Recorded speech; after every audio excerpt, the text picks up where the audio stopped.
L'église Mission Chrétienne pour la Parole Paris vous invite tout le mercredi de 18h à 20h juste. Culte d'intercession et délivrance. Le bonheur et la grâce seront là pour ouvrir les portes. Le bonheur et la grâce seront là pour multiplier les faveurs des hommes et des dieux. Le bonheur et la grâce sont là pour t'étendre. Pour étendre tes limites. Tous les dimanches de 12h à 15h30. Culte d'adoration. Donc, ensemble. Ceux qui craignent Dieu. Dieu. Conférence téléphonique, prière de champions, lundi, mardi, jeudi et vendredi de 21h30 à 22h30. Si l'église ne prie pas, si vous ne priez pas, il y a des victoires que vous ne saurez pas. Conférence téléphonique, prière matinale du lundi au samedi, 5h juste à 5h45. Composez les 01 59 42 30 53. Je répète, 01 59 42 30 53 et laissez-vous guider. Même si elle tarde, je prierai, je ne bougerai pas. Nous sommes situés au 38 rue de Goulet à Aubervilliers, la salle David, porte David. Soyez les bienvenus. Shalom. Nous glorifions le Seigneur Dieu Tout-Puissant. Il est merveilleux et terrible en ces lieux. Il est le Dieu qui gère toutes choses. Il est le Dieu qui est amour. Il est le Dieu que j'aime tant. Amen. Est-ce que tu es là? Amen. Est-ce que tu es là? Amen. Dis à celui qui est à côté, bonne fête de Pentecôte. Ah, je ne sais pas si tu parles vraiment avec ton cœur, mais moi je voudrais que tu parles avec ton cœur. Dis bonne fête de Pentecôte. Amen. Que Dieu soit loué. Je glorifie le Seigneur qui nous a donné cette occasion, cette opportunité. Et c'est un jour différent, c'est un jour où nous sommes vraiment bénis et nous commémorons tout ce que le Seigneur a fait, tout ce qu'il a continué de faire. Mais c'est vraiment un moment où, je dis, c'est un moment décisif pour nous, pour toi. C'est un moment où le Seigneur va faire pas mal de choses à notre faveur. Et à l'issue de la prédication d'aujourd'hui, je sais que ta vie ne sera plus jamais la même. Est-ce que tu crois cela? Amen. Gloire à Dieu. Amen. Je bénis la présence du Saint-Esprit. Je dis merci à l'onction qui est libérée en ce lieu pour prêcher, pour les miracles. Que toute la gloire revienne à notre Père au nom de Jésus-Christ. Une fois de plus, nous disons, viens Seigneur Jésus-Christ. Au milieu de nous, règne et domine. Alléluia. Bien aimé, nous voulons parler de Pentecôte parce qu'aujourd'hui, le monde entier célèbre les Pentecôtes. Et nous, de notre côté, nous voulons célébrer, pas seulement célébrer, mais nous voulons vivre les Pentecôtes. Alléluia. Amen. Nous voulons vivre ces Pentecôtes dans notre vie de tous les jours. Nous voulons vivre cette fête exceptionnelle, cette fête différente, cette fête qui a changé le parcours de l'Église, qui a transformé les vies, qui a transformé les personnes. C'est cette fête que nous voulons célébrer en ce moment. Nous voulons que ce Seigneur, notre Père, nous donne encore cette grâce de vivre ça. Bien-aimé, je sais que quand tu vas sortir de cet endroit, ça sera différent. Le Seigneur va faire des choses différentes. Le Seigneur va faire des choses différentes. Est-ce que tu crois à cela? Amen. Moi, je crois que le Seigneur va faire des choses différentes.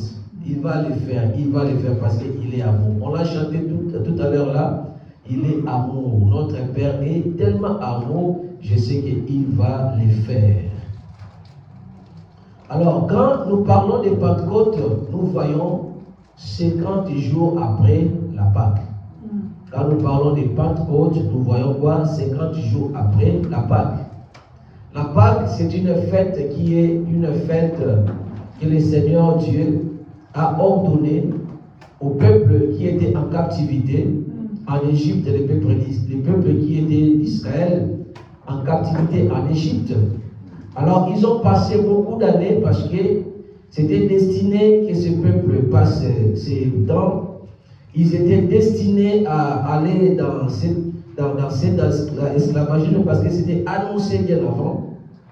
Mais quand le Seigneur a trouvé que le moment de sortie était venu, et il a ordonné à ce peuple-là de faire quelque chose qui était de partager l'animal, afin que cet animal leur serve des signes par les sang qui sera coulé, et que ce peuple sorte de la captivité par ce qui va suivre.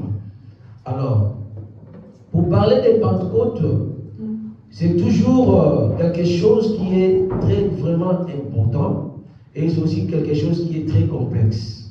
Quand on parle de Pentecôte, c'est vraiment complexe. Quand je parle de complexe, cela veut dire que vous et moi, vous savez que c'est une chose, quand on n'explique pas bien, vous ne saurez pas vraiment vous situer, vous ne saurez pas comprendre ce quoi en réalité, ce qui est Pentecôte. Amen, amen. Donc il faut que vous compreniez que la Pentecôte, c'est quelque chose qui est important à vivre. Pas seulement à fêter, mais à vivre, comment je vais dire, spirituellement, à vivre ça dans ta vie de tous les jours, dans ton ministère. C'est quelque chose à vivre, la Pentecôte. Lorsque le peuple d'Israël était en captivité, c'était difficile pour sortir parce que dans ce moment-là, l'Égypte était la nation qui était la première puissance du monde. Alors imaginez, quand vous êtes devant une puissance du monde, vous voyez aujourd'hui l'Ukraine, comme elle est là en face de la Russie, ce n'est pas facile de faire face à la Russie parce que la Russie est une puissance. Alors quand tu es devant une puissance, c'est difficile de te libérer comme ça facilement. Se libérer, ça sera vraiment quelque chose que peut-être tu ne vas pas arriver à songer à ça. Parce que tu es vraiment entouré, tu es bloqué par la puissance, tu es traqué et tu ne peux même pas bouger. Et ce peuple était là dans la captivité pendant 400 ans.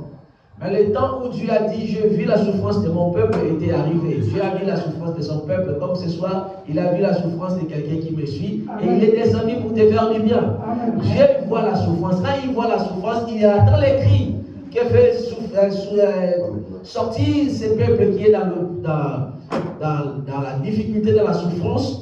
Et quand il entend ces cris, le Seigneur Dieu descend. Mon Dieu descend pour faire du bien au nom de Jésus. Amen. Il est le Dieu qui fait du bien à ses enfants. Il est le Dieu qui fait du bien à ceux qui crient en lui. Et ce peuple qui était dans la captivité, le peuple qui était sous l'oppression, ce peuple a souffert, mais à un certain moment, Dieu s'est rappelé de son alliance. Il a dit, j'ai entendu les cris, je vis la souffrance qu'elle fait pousser, les cris qu'elle fait pousser l'oppresseur. Et je suis descendu. Quand il est descendu, le Seigneur a parlé à Moïse, le Seigneur a trouvé un serviteur, un canal. Pourquoi Dieu a trouvé un canal sur la terre? Parce que Dieu, en tant qu'esprit, il ne peut pas interférer directement dans les affaires des hommes sur la terre.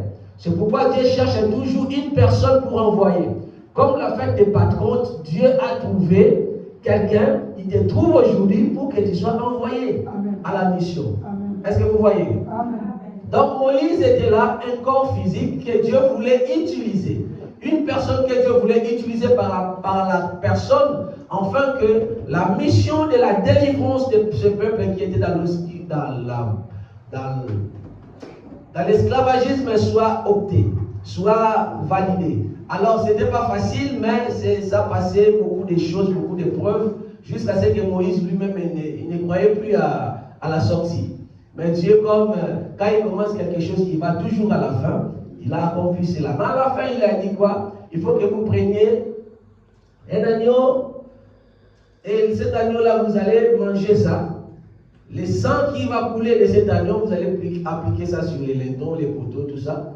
Et lorsque le destructeur va passer dans 7 pays pour frapper tous les premiers-nés, lorsqu'il va voir les signes du sang qui sera sur les linteaux, sur les poteaux, il va passer outre. Et c'était comme ça que le peuple a obéi à la parole de Dieu et le miracle s'est produit. Quand tu obéis à la parole de Dieu, c'est alors que tu vas voir les miracles. Jusqu'à ce que tu vas obéir à la parole de Dieu, tu vas voir les miracles. Les miracles viennent toujours par l'obéissance. L'obéissance vaut mieux que les sacrifices. Tu peux beau prier, mais si tu n'es pas obéissant, tu ne vas jamais voir la main de Dieu. Tu peux longtemps prier, tu peux beau prier, tu peux crier comme tu veux. Mais si tu ne fais pas ce que Dieu te demande de faire, tu ne peux jamais voir la main de Dieu dans ta vie. L'obéissance est quelque chose qui est très important. Même la foi que nous avons, l'essence de la foi, c'est l'obéissance. Le carburant de la foi, c'est l'obéissance. L'obéissance est dans la foi quelque chose qu'on ne peut pas séparer. Si tu crois, tu vas manifester ça par les faits, par les signes, par l'obéissance. Parce qu'on ne peut pas parler de la foi et dissocier cette foi à l'obéissance. Jamais, ça ne se fait pas. La foi marche toujours avec l'obéissance. Si tu es enfant de Dieu, tu dois être obéissant. Il n'y a pas de chrétiens pratiquants et chrétiens non pratiquants. Jamais. Un chrétien, c'est quelqu'un qui est pratiquant. Un chrétien, c'est quelqu'un qui obéit à la parole que Dieu lui donne. À la parole du Saint-Esprit, à la parole de la révélation qui vient de la part de Dieu, notre Père, notre Seigneur. La parole de Dieu nous dit, lorsque ils étaient là, ils ont mangé. Lorsqu'ils ont mangé, après avoir mangé, le Seigneur leur a dit, il faut que vous soyez prêts à partir. Avec vos chaussures, avec tout ce que vous avez comme richesse, il faut que vous soyez déjà prêts parce que quelque chose va arriver. Dis à quelqu'un qui est à côté de toi, quelque chose va arriver. Oui, le Seigneur a dit quelque chose va arriver, il faut que vous soyez prêts. Mais après avoir écouté ce message de Pentecôte, tu seras prêt pour toujours. Ça va changer beaucoup de choses dans ta vie. Alors que ce peuple a fait cela, le Seigneur a dit, ce que vous avez fait là, c'est ce qu'on appelle la Pâque. La Pâque, c'est ce que vous venez de faire. Et cette Pâque, c'est la Pâque du Seigneur, c'est le jour du Seigneur. Alors les chrétiens aussi, nous commémorons dans la Pâque la mort de Jésus et sa résurrection. Parce que l'agneau était la préfiguration de Jésus-Christ qui devait venir. Et lorsque Jésus-Christ est venu, lui-même, on l'a présenté par Jean-Baptiste, et voici l'agneau qui ôte les péchés du monde. Il était l'agneau de Dieu qui est venu pour ôter les péchés, pour donner le pardon des péchés, pour ramener une multitude de personnes vers les seigneurs. La Bible nous dit ceci. Comme la Pentecôte, c'est 50 jours après la Pâque, le peuple d'Israël, cette nuit même là, ils sont sortis de l'esclavagisme. Ils ont marché pendant 50 jours. C'est alors que le Seigneur a appelé Moïse sur la montagne de Sinaï. C'est là où le Seigneur est descendu avec tout ce que nous pouvons voir comme la fumée, le feu. Il y avait les tremblements de terre. C'est là où Moïse s'est approché seul devant la présence de Dieu. C'est là où Moïse est entré dans la gloire de Dieu. Et c'est là où Moïse a reçu les pierres, les 10 commandements. Alléluia. C'est ça la Pentecôte, qui est la Pentecôte des Juifs. La Pentecôte, ici, nous avons vu après que Jésus-Christ soit crucifié. Je voudrais que vous lisiez avec moi, parce que ça sera une lecture qui sera un peu plus longue. Mais c'est mieux que je vous mette dans cette compréhension des choses pour que lorsque on va faire la lecture, vous vous situez. Alors, nous lisons Actes des Apôtres au chapitre 1er. Nous commençons la lecture au verset 1er jusqu'au verset 5. Théophile, j'ai parlé dans mon premier livre de tout ce que Jésus a commencé de faire et enseigner dès le commencement, jusqu'au jour où il fut enlevé au ciel, après avoir donné ses ordres par le Saint-Esprit aux apôtres qu'il avait choisis. Après qu'il eut souffert, il leur apparut vivant et leur a donné plusieurs preuves, se montrant à eux pendant 40 jours et parlant des choses qui concernent le royaume de Dieu. Je voudrais que tu soulignes les choses qui concernent le royaume de Dieu. Nous continuons, verset 4.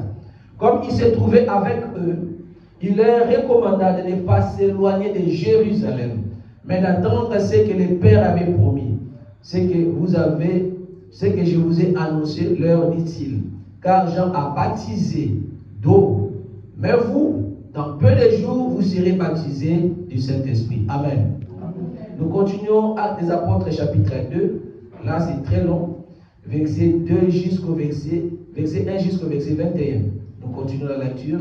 Verset 1. Les jours de Pentecôte, ils étaient tous ensemble dans les mêmes lieux. Tout à coup, il vint du ciel un bruit comme celui d'un vent impétueux. Il remplit toute la maison où ils étaient assis. Des langues semblables à des langues de feu leur apparurent. Séparés les uns les autres, posèrent sur chacun d'eux.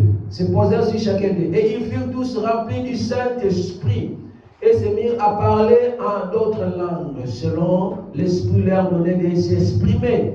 Or, il y avait en séjour à Jérusalem des Juifs, hommes pieux de toutes les nations qui sont sous les ciels.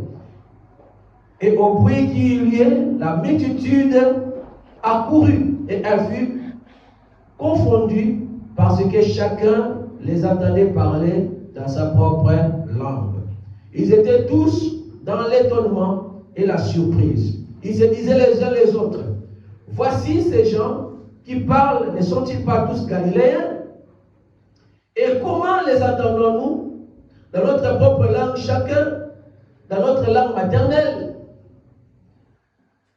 Parthes, Médès, Élamites, eux qui de la Mésopotamie, la Judée, la Cappadoce, les ponts, l'Asie, la Phrygie, la Pamphylie, l'Égypte, les territoires de la Libye voisine de Cyrène, et ceux qui sont des Roms, juifs et prosélytes, crétois et arabes, comment les entendons-nous parler dans nos langues des merveilles de Dieu? Et ils étaient tous dans l'étonnement.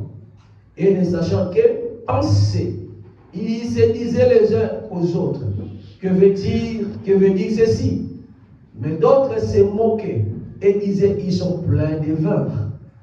Ils sont pleins de vin doux.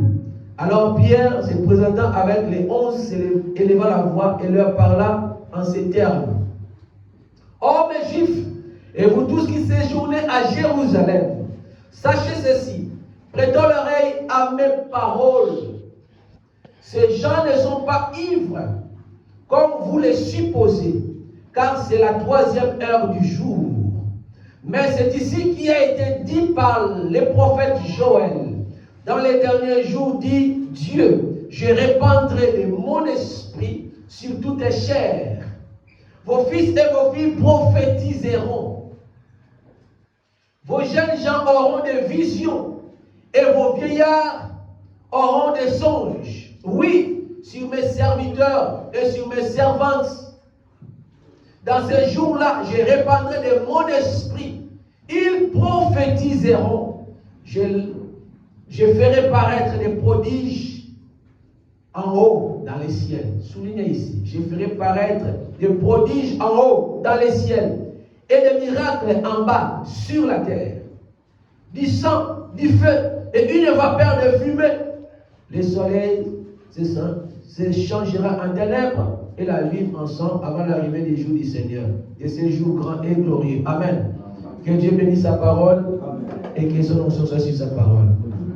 Alors, il y a un verset qu'on n'a pas lu, le verset 21. Soyez toujours assis. Je vais lire, ça c'est très important aussi. Alors, quiconque invoquera le nom du Seigneur sera sauvé. Alors, quand on dit alors, cela veut dire en ces temps-là, en ces moments-là, au moment où vous êtes là, en ces temps-là précis, à l'instant T, si tu invoques le nom du Seigneur, tu seras sauvé.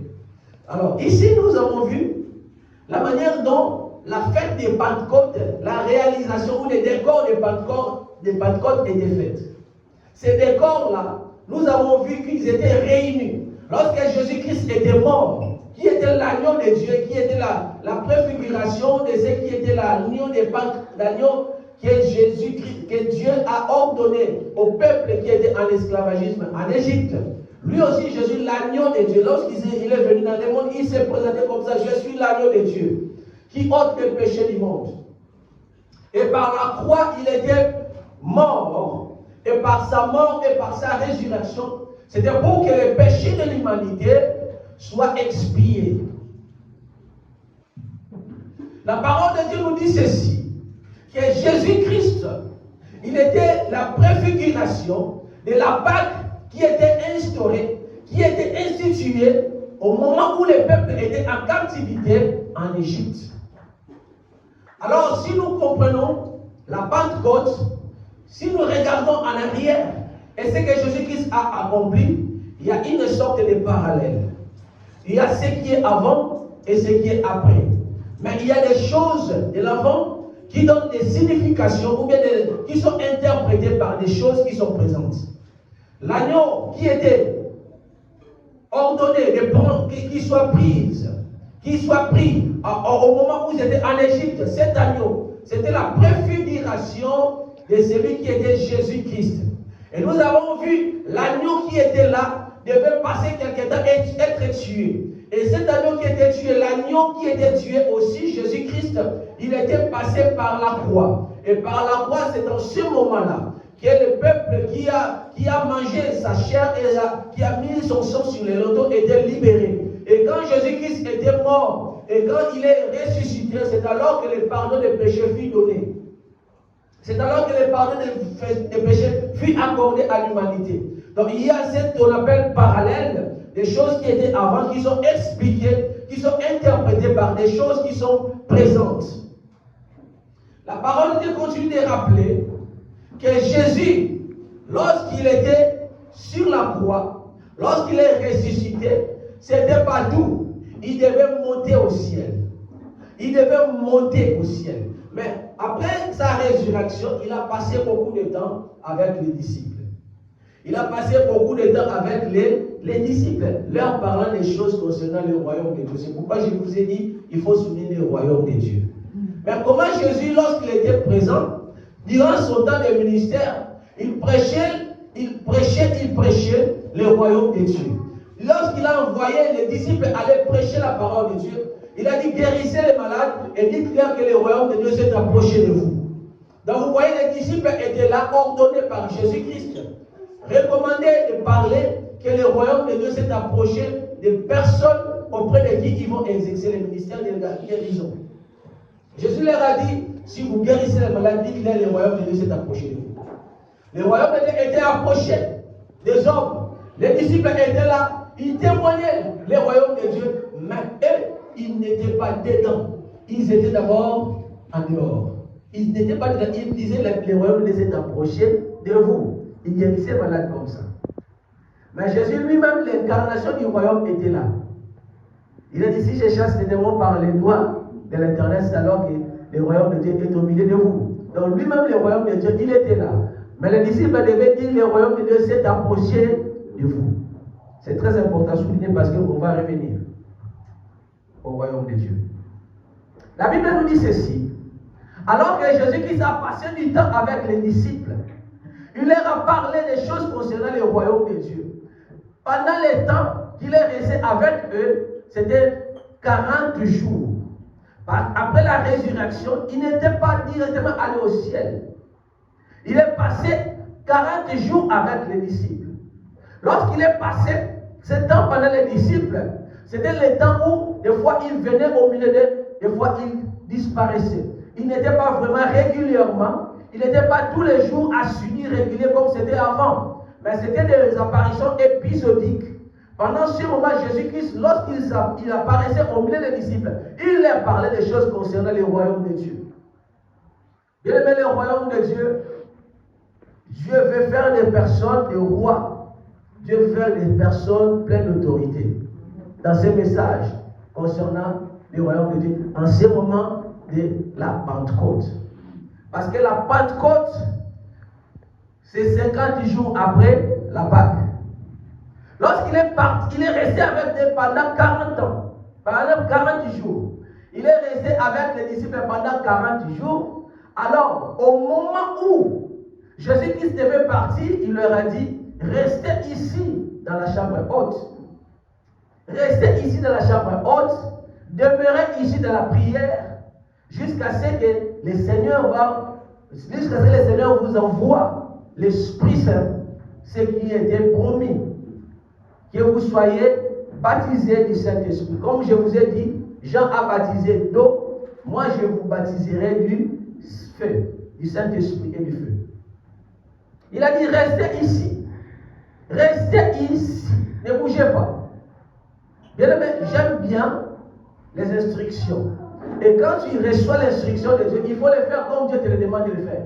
Quand tu reçois l'instruction de Dieu, il faut le faire comme Dieu te le recommande de le faire. Parce que si tu ne fais pas comme Dieu te le demande, tu ne vas jamais recevoir quelque chose de la part de Dieu. La recommandation. Dieu te donne la recommandation, reste ici, reste là, ne bouge pas. Il leur a dit, restez ici, ne bougez pas. Parce qu'après ce moment, ça va changer. Vous ne serez plus les mêmes, on ne va plus vous reconnaître. Restez là, restez là. J'aime bien les prophéties. Quand Dieu parle des choses, il accomplit ça. Amen. Avant que vous veniez, d'autres personnes n'étaient pas encore là. Il y a des messages prophétiques qui étaient sortis ici. J'ai béni le Seigneur par rapport à ça. Parce que Dieu ne parlait pas en vain. Lorsque Dieu envoie sa parole ne peut rentrer auprès de lui sans pour autant faire les buts pour lesquels il était envoyé. Elle était envoyée. Parce qu'il s'agit de la parole. Alléluia. La parole de Dieu, lorsqu'elle sort, elle est envoyée sur la terre. Cette parole va faire toujours les buts pour lesquels Dieu l'a envoyée. Et cette parole, quand elle est sortie, il faut toujours la chérir. Il faut toujours aimer cette parole. Il faut toujours l'aimer. Il faut toujours te rappeler. Il faut toujours prier en fonction de la parole qui est sortie du trône de Dieu. Les disciples, Jésus leur a dit, ne bougez pas. Bien, mais toi qui as le caractère de bouger, toi qui as le comportement de bouger, quand Dieu te dit quelque chose, il faut le faire. Ne bouge pas, ne bouge pas. Car la bénédiction a un lieu de rendez-vous. La bénédiction a toujours eu un lieu de rendez-vous. Si Dieu veut te bénir quelque part, il te dira, va là-bas. Et toi ne vas pas à l'endroit opposé. Toi ne vas pas au sens opposé. Parce qu'au sens opposé, il n'y aura que des grincements des dents et la souffrance. Parce que la bénédiction ou le rendez-vous avec Dieu a un endroit précis. Et si Dieu te donne cet endroit précis, si Dieu t'indique l'endroit précis, il faut faire ça. Parce que en dehors de cet endroit, il n'y a pas un autre endroit où tu peux rencontrer Dieu. Est-ce que vous croyez à cela? Oui, la bénédiction ou la rencontre avec le Seigneur a un endroit. S'il indique cet endroit, reste là, ne bouge pas. Ne bouge pas. Beaucoup ont bougé et ils ont bougé aussi, ils ont laissé leur bénédiction. Beaucoup ont bougé, ils ont laissé leur visitation. Beaucoup ont bougé, ils ont laissé leur temps de miracles. Beaucoup ont bougé. Malheureusement, le monde dans lequel nous sommes, c'est un monde qui est un monde de vitesse. Les gens bougent n'importe comment. Ils sont toujours pressés. Mais quand Dieu te donne quelque chose, un rendez-vous, reste là. Même si ça prend 1 mois, reste là. 2 mois, reste là. Mais ici, le Seigneur leur a dit, restez là. Jusqu'à ce que je vais vous envoyer le Saint-Esprit. Les disciples ne savaient pas. Le temps qui était imparti, le temps que Jésus-Christ leur a dit de rester, ils ne savaient pas. Mais au moins, ils ont demeuré dans la prière. Amen. Ils ont demeuré dans la prière. Vu qu'ils étaient dans la prière, ils n'étaient pas dans la distraction. Vu qu'ils étaient dans la prière, ils n'étaient pas dans les commérages. Vu qu'ils étaient dans la prière, ils n'avaient pas de distraction. Ils sont demeurés dans la distraction. Ils sont demeurés constants. Ils sont demeurés fervents dans la prière. Bien, mais il faut toujours la vie de prière. Mais une vie de prière intense. Une vie de prière fervente.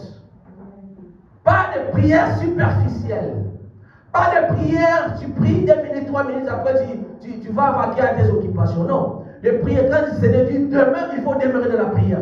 Bien, mais nombre de personnes n'arrivent plus à demeurer dans la prière. Quand il s'agit de dire, nous, l'église, nous allons ordonner un temps de prière, tu vas voir, il n'y a pas de personnes qui vont demeurer dans la prière. Personne.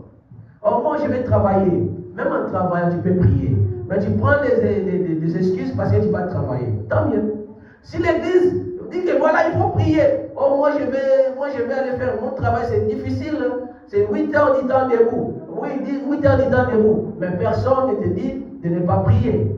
Mais là, tu es en train de prier, tu es dans la distraction. Tu es en train de travailler parce que ton patron veut le quota, il veut te voir faire la performance, il veut te voir travailler très bien pour avoir des promotions, bien des primes. Tant mieux. Mais les choses spirituelles, ce sont des choses qui sont des valeurs éternelles. Ce sont des choses qui sont précieuses. Mais malheureusement, les gens négligent des choses qui sont des valeurs précieuses. C'est que je ne comprends pas. Les choses spirituelles, ce sont des choses qui sont à l'origine des bénédictions matérielles que nous attendons. Mais malheureusement, nombre de personnes négligent des choses qui sont à l'origine des bénédictions dont tu es en train d'espérer. Tu attends la bénédiction, mais les choses spirituelles, c'est là où il y a l'origine. C'est là où il y a l'origine de la bénédiction matérielle que tu attends. Tu attends la bénédiction, mais tu vas dans les sens opposés. Occupe-toi d'abord de ce qui est spirituel. C'est alors que tu vas voir le matériel va suivre. Mais toi, tu suis le matériel, tu laisses ce qui est spirituel derrière. Là, tu prends un sens qui est contraire. Alléluia.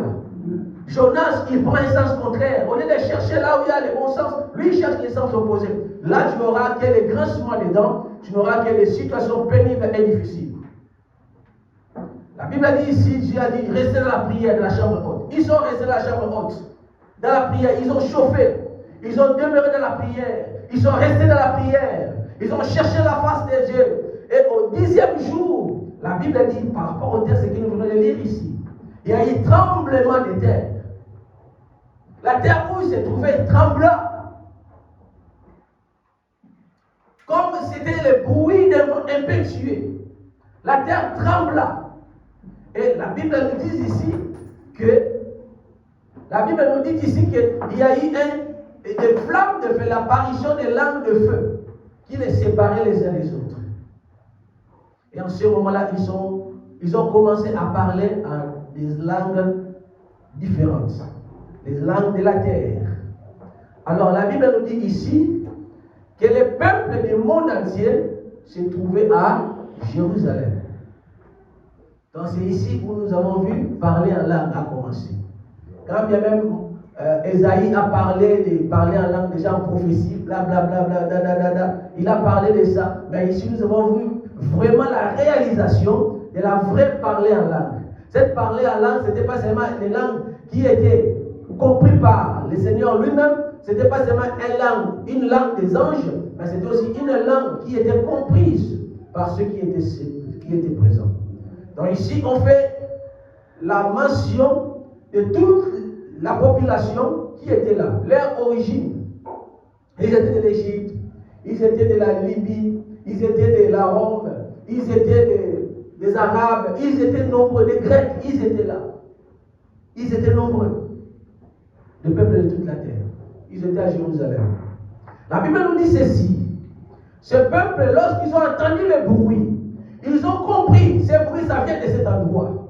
Mais je suis en train de parler, ce bruit-là, le bruit qui se fait sentir ici, le peuple accourt de tous les côtés pour venir s'asseoir ici et écouter le message de la vie. Oh, je parle à quelqu'un. Je suis en train de parler des choses qui sont vraies. Le bruit qui se fait entendre ici, ça va faire en sorte que les gens qui écouteront ce bruit, ils vont accourir pour venir écouter le message de la vie qui sort ici. Ce peuple qui était à Jérusalem, le peuple des différentes nations, des différents pays, des différentes régions du monde, ils sont venus en courant. Ils ont dit, nous avons écouté, nous avons entendu des bruits là-bas. Ils sont venus. Même à leur grande surprise, ils ont regardé ces gens maintenant. Ils commencent encore à se moquer. Mais vous savez, quand d'autres personnes vont entrer ici, ils vont dire, je les vois là, de loin. Nous avons entendu des bruits, mais en regardant dans ta physique, en regardant ton corps, ta corpulence, il dit, mais ils commencent à se moquer. La façon dont tu parles, ils commencent à se moquer. Laissez-les se moquer. Mais moi, je sais une chose. La Bible dit ceci. Ce peuple était ivre du Saint-Esprit. C'est l'Esprit de Dieu qui leur faisait des choses comme s'ils étaient des fous. Mais ce n'était pas la folie. Parce que Dieu lui-même, il était en train de s'exprimer par eux. Il parlait de nouvelles choses. Des merveilles de Dieu. Le peuple qui était là, ils ont écouté. Alors, j'ai dit au début, Jésus a dit quoi? Il y aura prodige dans les ciels et il y aura miracle ici sur la terre. Il y aura prodige dans les ciels et il y aura miracle sur la terre. Alors, par rapport à ce qui est prodige dans les ciels, nous avons ces prodiges-là. Lorsque Jésus-Christ est monté dans les ciels, avant que le Saint-Esprit ne vienne, il est allé faire des prodiges dans les ciels. Avant que nous voyions les miracles sur la terre. avant que nous voyions les tremblements de terre, avant que nous entendions les sons des vents impétueux, avant que nous entendions les mouvements de la terre ou des bâtiments, Jésus-Christ est monté dans les ciels pour faire ce qui est prodige. Et quel est ce prodige? Qu'est-ce que Jésus-Christ a fait? Pour que nous voyions les résultats sur la terre, les miracles des tremblements de terre, les miracles de parler en langue, les miracles de conversion des âmes. Qu'est-ce que Jésus-Christ a fait? Allons rapidement dans Apocalypse au chapitre 5. Livre des Révélations ou Apocalypse chapitre 5. Et nous allons lire les versets 1er jusqu'au verset 10. C'est pourquoi vous allez comprendre pourquoi il y avait toutes les nations à Jérusalem. Nous lisons pour la gloire de Dieu. Verset 1. Puis j'ai vu dans la main droite de celui qui était assis sur le trône un livre écrit en dedans et en dehors, scellé de 7 sceaux. Et je vis un ange puissant qui criait d'une voix forte, qui est digne d'ouvrir le livre et d'en rompre les sceaux. Et personne dans le ciel, ni sur la terre, ni sous la terre, ne pouvait ouvrir les livres, ni les regarder. Et je pleurais beaucoup de ce que personne ne fut trouvé digne d'ouvrir les livres, ni de les regarder. Et l'un des vieillards me dit, ne pleure point, voici le lion de la tribu de Juda, les rejetons de David a vaincu. Il était l'agneau sur la terre, là il devient quoi? Le lion de la tribu de Juda. Amen. Vous voyez comment ça change? Donc ce qui est sur la terre, ce n'est pas forcément la même chose qui est dans les ciels. Nous continuons. Le lion de la tribu de Juda, les rejetons de David, a vaincu pour ouvrir les livres et ses 7 sceaux. Et j'ai vu au milieu du trône les 4 êtres vivants et au milieu des vieillards, un agneau qui était comme immolé. Lui-même là, dans les ciels encore, il est l'agneau immolé. Il est lion, il est l'agneau, en même temps. Il avait 7 cornes et 7 yeux, qui sont les 7 esprits de Dieu envoyés par toute la terre. Il vint et il prit le livre de la main droite de celui qui était assis sur le trône. Quand il lui prit le livre, les 4 êtres vivants et les 24 vieillards se prosternent devant l'agneau, tenant chacun une harpe et les coupes d'or remplies de parfums, qui sont des prières des saints. Et ils chantaient un cantique nouveau en disant, tu es digne de prendre le livre et d'en ouvrir les sceaux, car tu as été immolé et tu as racheté pour Dieu par ton sang des hommes de toutes tribus. Vous voyez maintenant pourquoi les gens se réunissaient là à Jérusalem. Les gens de toutes tribus et de toutes langues, de tout peuple et de toutes nations. Tu as fait d'eux un royaume et des sacrificateurs pour notre Dieu, et ils régneront sur la terre. Dis, je régnerai sur la terre. Ah là là là, je régnerai sur la terre. La parole de Dieu ici révèle que, comme Jésus-Christ était dans les ciels, il faisait aussi les prodiges dans les ciels. Mais quels étaient ces prodiges? Celui qui a avancé, celui qui a reçu les livres dont personne n'était digne d'ouvrir. C'est lui qui a reçu les livres dont personne n'était digne de recevoir. Lorsqu'il a reçu ces livres, les livres qui faisaient le sujet des chagrins des gens, parce que Jean ne voyait personne qui était qualifié. Nul n'était qualifié pour ouvrir ces livres, ni de les toucher. Jean pleurait, mais on l'a dit non, console-toi, console-toi. Il y a une personne, il y a quelqu'un, le lion de la tribu de Juda, l'agneau qui a été immolé. C'est lui, il est digne d'ouvrir le livre de vie et d'en rompre les sceaux. C'est le prodige dans les ciels. C'est ça le prodige. Et lorsqu'il a reçu ce livre, il a ouvert. C'est pourquoi on l'a dit. Il a racheté pour Dieu, par son sang, des hommes de toutes les tribus, de toutes les langues, qui sont des peuples, de toutes les nations. Il a fait d'eux un royaume et des sacrificateurs, et ils régneront sur la terre. Alors là, c'est le prodige qui était dans les ciels. Lorsqu'il a reçu ce livre, lorsqu'il a ouvert, et les conséquences, c'était des miracles sur la terre. Les conséquences, c'était toi et moi. Nous sommes les miracles de ces prodiges qui a commencé dans les ciels, depuis les ciels. Moi, je suis le miracle sur la terre. Pourquoi? Parce que le Seigneur, lorsqu'il a ouvert, le Saint-Esprit est descendu. La parole, c'est l'esprit. La parole de Dieu, c'est quoi? C'est l'esprit. Lui, il a reçu les livres. C'était le Saint-Esprit. C'était l'esprit qui était promis par les pères. La parole, c'est l'esprit. Jésus-Christ a dit aux hommes, les paroles que je vous adresse, c'est l'esprit et vie. La parole, c'est l'esprit. C'est cette parole-là. Les livres qu'il a reçus, c'est l'esprit qui a ouvert. Lorsqu'il a ouvert, et cet esprit s'est déversé sur la terre. C'est la Pentecôte. C'est la Pentecôte que nous avons vu. Les tremblements de terre. Nous avons entendu le vent impétueux. Le vent souffle d'où il veut. Nous entendons les bruits, mais nous ne savons pas d'où il vient, d'où il va. Tu as entendu les tremblements de terre. Ces gens ont vu. Ils ont identifié l'endroit. C'était par là. Ils ont accouru, ils sont venus pour voir qu'est-ce qui se passe. Qu'est-ce qui se passe? Mais ils ont vu les gens parler. Mais ils ne parlaient pas des langues des anges. Ils parlaient des merveilles. Tous ceux qui étaient là, ceux qui parlaient l'Ingala, écoutaient l'Ingala. Ceux qui parlaient Kikongo, écoutaient Kikongo. Ceux qui parlaient Chiluba, écoutaient Chiluba. Ceux qui parlaient, je ne sais pas, les langues romaines, ils attendaient. Ils parlaient dans les nouvelles langues. Ils parlaient en arabe. Ils parlaient en swahili. Ils parlaient, ils écoutaient. Oh, mais comment ils parlent des merveilles là-bas? Comment ils parlaient? Ils parlaient en anglais. Comment ils parlaient l'anglais? Mais ce sont tous des Galiléens. Des Galiléens. Ce sont tous des Galiléens. Mais comment ils parlent des merveilles dans nos langues?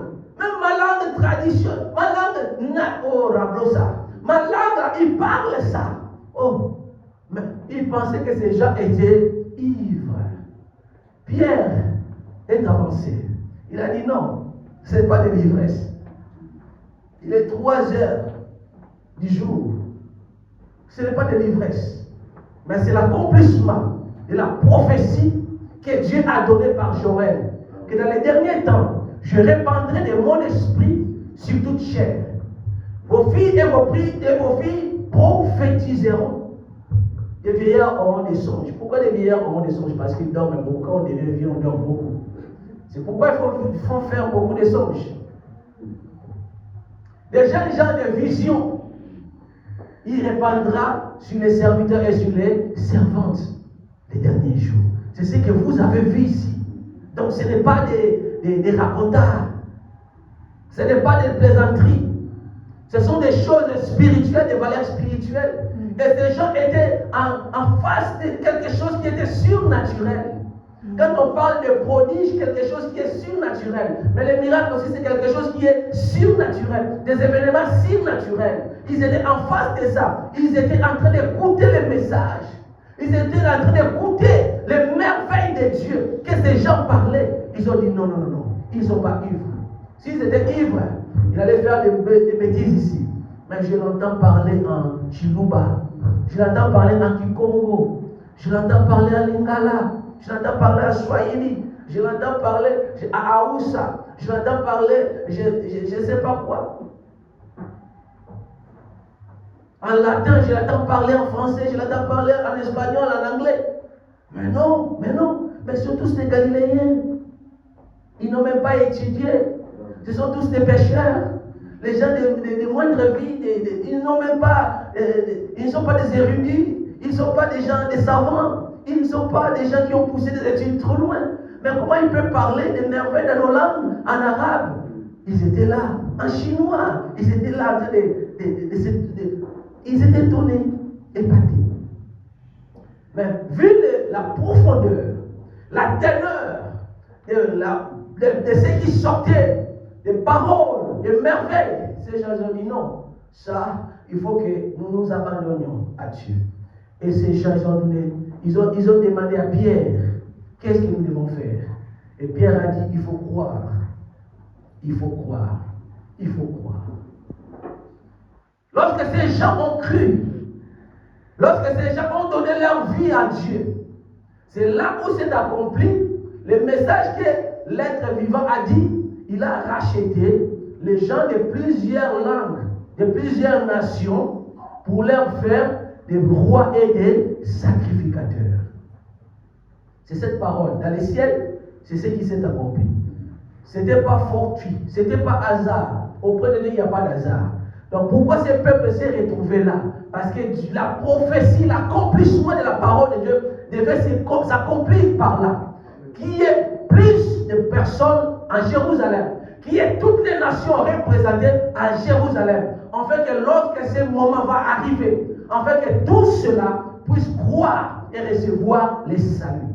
En ce moment-là, les saluts, Jésus-Christ n'était pas seulement pour les Juifs, en ce moment, c'est la grâce qui était répandue sur tout le monde entier. Amen. Tous ont cru, tout le monde entier ont cru.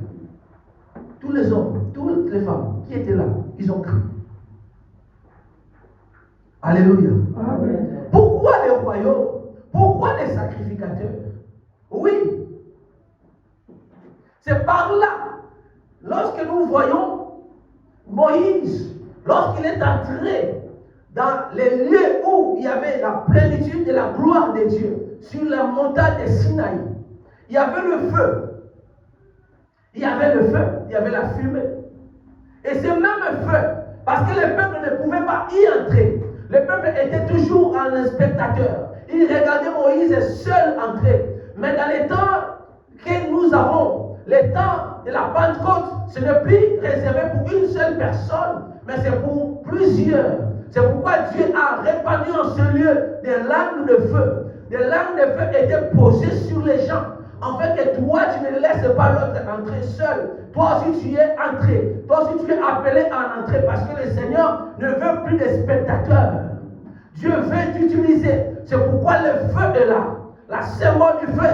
La symbole du feu, c'est aussi l'autorité, c'est la royauté qui est là. Quand on parle du roi, la colère du roi, c'est comme le feu. Donc, les lieux où les peuples devaient se réunir, c'était plus un lieu qui était chambre haute, mais c'était un lieu qui était transformé en un autre, avec le feu dedans. Le vent était là, mais le feu prédominait. Le feu. Bien aimé, je prie que ta parole ne soit plus de simple vent, mais que le Seigneur Dieu Tout-Puissant fasse de tes paroles le feu. Amen. Que tu puisses avoir une parole de feu. Lorsque tu parles, l'ennemi tremble et tu règnes sur la terre. Amen. Tu vas régner parce que tu es roi. Amen. Les disciples, ils parlaient, le royaume des cieux s'est approché de vous. Mais toi, tu ne parleras plus. Le royaume de Dieu s'est approché de vous. Parce que toi-même, désormais, tu fais partie de ce royaume. Le royaume est venu habiter en toi par la Pentecôte. Je suis roi et sacrificateur. Je règne sur la terre. Amen. Est-ce que tu crois cela? Toi, tu es roi. Tu es sacrificateur pour régner sur la terre. Amen. Voici les miracles de la Pentecôte. Tu n'es plus observateur. Tu ne vas plus raconter des choses que toi-même tu ne maîtrises pas. Mais tu seras partisan des choses que toi-même tu maîtrises. C'est pourquoi, lorsque Jean écrivait ici, en Apocalypse chapitre 1er,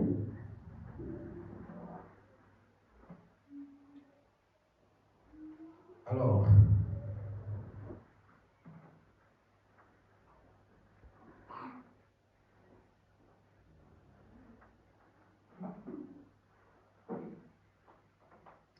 je vais lire le verset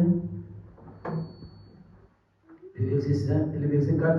Jean aux 7 églises qui sont en Asie, de la part de la grâce et que la grâce et la paix vous soient données de la part de celui qui était et qui vient, de la part de cet esprit qui sont devant son trône. Et de la part de Jésus-Christ, le témoin fidèle, le premier-né des morts, et le prince des rois de la terre. Lui, il est devenu quoi? Le prince. Et nous sommes quoi? Le roi de la terre. Et quand tu vas voir le roi, c'est écrit au pluriel. Est-ce que vous voyez? À celui qui nous aime, qui nous a délivrés de nos péchés par son sang, et qui a fait de nous un royaume des sacrificateurs. On n'a pas dit un royaume des sacrificateurs, un royaume, virgule, des sacrificateurs. Tu es roi, tu es sacrificateur. Amen. Un royaume des sacrificateurs pour Dieu son Père, et à lui soit la gloire et la puissance au siècle des siècles. Amen. Amen. Il y a encore un verset que je cherche, ce n'est pas vraiment ça, mais ça montre aussi que nous sommes Nous avons pris part dans ces royaumes. Tu as pris part dans ces royaumes. Je cherche, c'est toujours Apocalypse chapitre 1er. Oh, gloire à Dieu.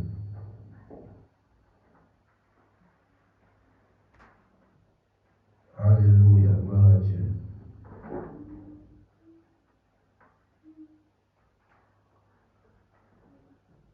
Oh, gloire à Dieu. Alléluia, alléluia, alléluia, alléluia. Merci Jésus. Mais je vais dire quoi? Je n'ai pas encore trouvé ça parce que je ne vais pas non plus m'éterniser à chercher ça. Mais au moins tu sais que tu n'es plus quelqu'un de l'extérieur. Tu es de devant. Tu es de dedans. Tu pars au royaume. Le royaume de Dieu, comme la Bible dit, cherchez premièrement le royaume des cieux. Et la justice, toutes ces choses que tu cherches là, te sera donné par-dessus tout. Le royaume dont tu cherches, c'est à la Pentecôte. Est-ce que vous voyez? C'est la Pentecôte qui a fait de nous des rois et des sacrificateurs. L'Esprit de l'Éternel est sur toi. L'Esprit de Dieu Tout-Puissant t'a oint. Tu fais partie désormais de ceux-là qui vont annoncer le royaume des cieux. Mais pas comme quelqu'un qui a écouté, comme un raconteur, comme quelqu'un qui fait l'interprétation, mais comme quelqu'un qui est utilisé par les pères. Toi-même, tu deviens une source et tu donnes la vie à ceux-là qui vont être devant toi pour écouter le message de la vie. Et ce n'est pas t'utiliser. C'est alors que, bien aimé, le miracle sera aussi facile. Parce qu'il va accompagner les témoignages de la vérité qui sortira de ta bouche par des signes, des miracles et des prodiges. Bien aimé, je vais dire à quelqu'un, après ce message, je rappelle que ta vie ne soit plus jamais la même. Amen. Tu n'es plus quelqu'un de l'extérieur, mais tu es du dedans. L'Esprit de Dieu est sur toi. L'Esprit de Dieu a fait son habitation en toi. L'Esprit de Dieu est devenu partisan de toi, une partie de toi. L'Esprit du Saint-Esprit, l'Esprit de Dieu, le Saint-Esprit lui-même, il est avec toi pour accompagner, pour t'accompagner. C'est l'Esprit qui fait que tu sois plus jamais une personne ordinaire, mais une personne extraordinaire. Amen. Que tu ne sois plus une personne qui court derrière les miracles, mais toi tu vas voir les miracles par ton ministère. Amen. Tu ne seras plus jamais une personne qui sera observateur de miracles, mais toi-même tu seras un miracle. Ta vie est un miracle au nom de Jésus. Parce que l'Esprit de Dieu qui est en toi, l'Esprit de Dieu qui fait partie de toi, ce n'est pas un petit esprit, c'est l'Esprit de Dieu lui-même. Parce que tu es cet esprit, tu es devenu fils. Lui, il est le prince des rois sur la terre. Et toi, tu es roi sur la terre. Tu es un prince dans les ciels et tu es roi sur la terre. Voici ces parallèles. Tu marches. Dans les ciels, il y a un appui. Sur la terre, tu marches. Vous savez, aujourd'hui, quand on est en train de faire de la guerre, si tu es toujours sur la terre, on va t'écraser. Mais si tu as l'appui céleste, toi tu marches sur la terre, tu auras la victoire. Nous avons un appui céleste et nous marchons sur la terre. Voilà pourquoi notre armée est imbattable. Voilà pourquoi notre armée est imbattable. Voilà pourquoi nous remportons la victoire. Parce que nous avons un appui. Le prince est en haut. C'est lui qui a ouvert les livres de vie. L'Esprit est descendu. L'Esprit est venu faire son habitation en toi pour que tu ne sois plus spectateur, mais tu seras désormais roi. Et tu feras partie de ceux-là qui vont changer les choses. Amen. Les miracles ne sera plus jamais quelque chose que tu vas forcer, mais ça va couler naturellement. Amen. Parce que tu fais partie de ce roi. Je parle au roi. Je parle au sacrificateur. Alors, quand l'Esprit descend sur quelqu'un, ce n'est pas pour que tu fermes les mains comme ça, comme le pasteur a fermé les mains. C'est pour que tu travailles. Lève-toi et travaille. Amen. Lève-toi, bâtissons. Lève-toi, bâtissons. Lève-toi, travaille. Au nom de Jésus. L'Esprit de Dieu souffle dans mes oreilles, ne sois plus oisif. Ce que tu viens de recevoir là, c'est une vérité. La Bible dit que vous connaîtrez la vérité et la vérité vous rendra libre. Cette vérité que tu viens de recevoir là, l'Esprit de Dieu est derrière cette vérité pour te rendre capable. L'Esprit de Dieu me parle des capacités. Dieu te capacite au nom de Jésus. Amen. Soyez capacité au nom de Jésus. Soyez capacité au nom de Jésus. Amen. Même vous qui me suivez, soyez capacité au nom de Jésus. Amen. Vous qui me suivez par les réseaux sociaux, soyez capacités au nom de Jésus. Que cette Pentecôte fasse de vous des personnes extraordinaires. Parce que tu es un prince dans les ciels. Toi, tu es roi, tu règnes sur la terre. Tu es roi et tu es sacrificateur. Oh, hallelujah. Thank you, Lord Jesus. Je veux que tu pries avec moi. Là où tu es, lève-toi. Pasteur, s'il vous plaît, on veut passer un moment de prière. Que ta puissance touche mon cœur, mon esprit et mon âme. Touche-moi. Bien-aimé, commence à prier. Dis Seigneur, fais de moi un roi. Je suis déjà un roi, je ne le savais pas. Mais je vais vivre cette autorité, cette puissance, cette domination pour régner sur la terre. Pas dominer sur les gens, mais je vais marcher en tant que roi, dominer sur les situations difficiles. Je vais marcher sur les serpents, sur les scorpions, sur toute puissance ennemie, rien ne pourra me nuire. Cette autorité, cette puissance, cette domination, je le veux. Je le veux. Commence à prier maintenant au nom de Jésus.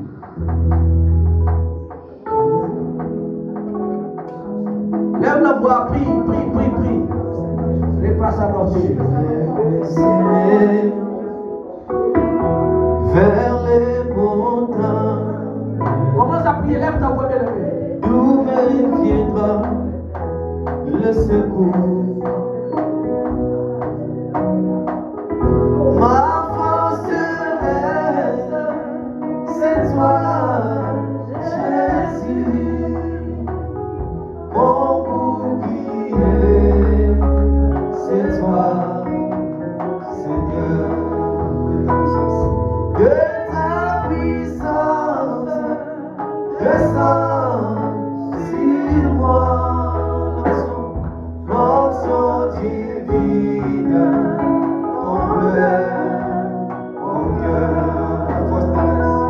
Ma force terrestre, c'est toi, Jésus. Mon bouclier, c'est toi, Seigneur. Que ta puissance, descend sur moi. L'onction divine, comble mon cœur. Pour t'adorer. Si nous sommes ici, réunis pour l'adorer.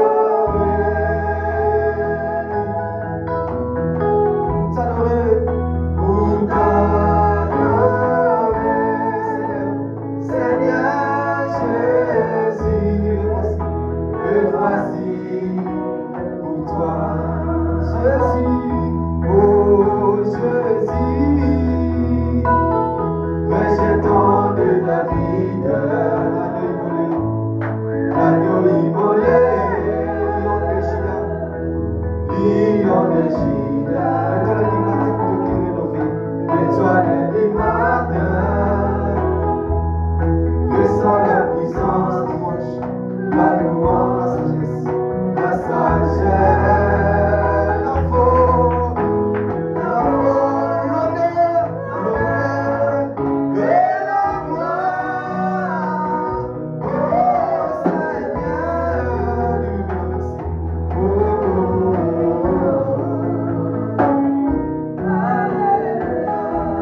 Alléluia.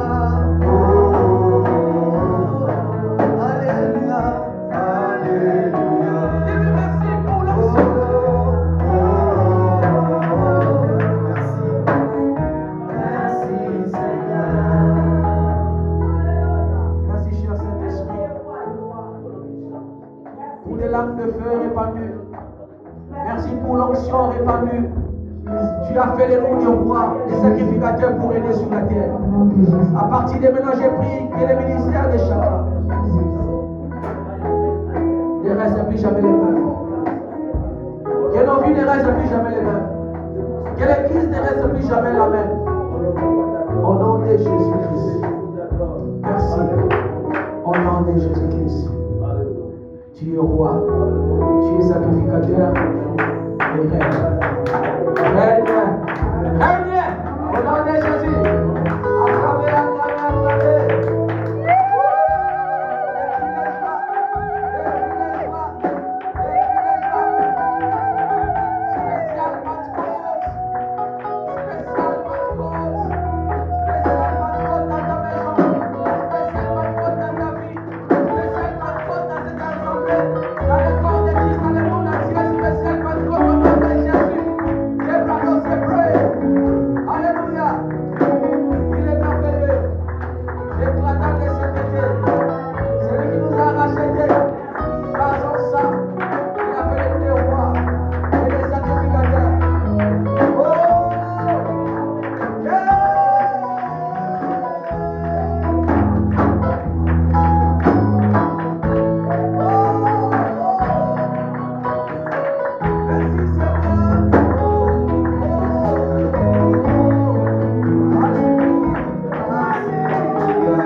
Au nom de Jésus, nous avons prié et demandé. Amen.